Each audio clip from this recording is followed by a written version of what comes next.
This video is going to run you through the basic installation of the Vectorworks Site Protection Server as of Vectorworks 2020. As a quick note, when upgrading from a previous version and using an online activation key, all you must do is click on the app, go to Control, and hit Restart.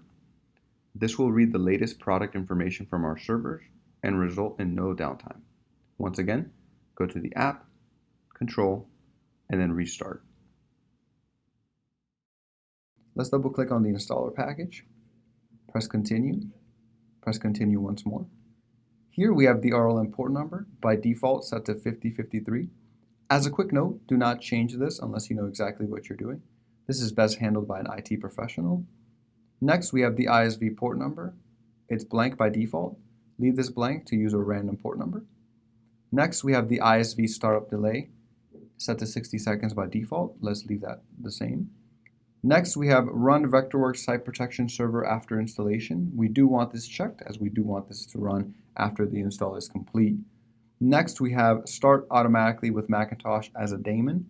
On Windows, this will run as a service. Essentially, if the machine needs to reboot, it will run automatically in the background. Next, we have Enable Serial Number Broadcast. For this video, we're going to have that unchecked, but this option allows you to push the serial number to the client machines. Let's press continue.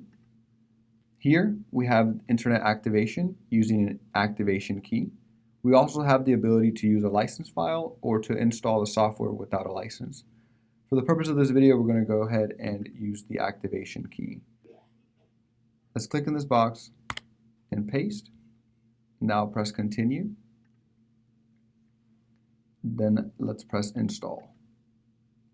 Type in the password.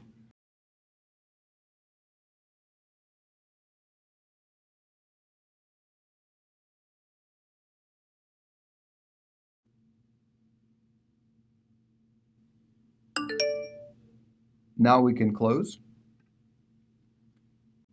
In the menu bar, we do see the Vectorworks Site Protection Server app currently running. If we click on it, we do see that it is running. We have the ability to stop it. Once we do stop the app, there will be a red dot that appears on the icon. Click on the app once more, go to Control, hit Start once again. This will be useful, especially when upgrading from 2019 to 2020. All you must do is restart the Vectorworks Site Protection Server app. Next, we do have license, license.lic, and revoke. This will be useful if you want to switch the server to a new machine. There is also the option to access the web interface for any additional commands or diagnostic tools. But for the purpose of this video, most of the things we need are found under the apps interface. If you require any more information, please contact our technical support team, and we'll see you next time.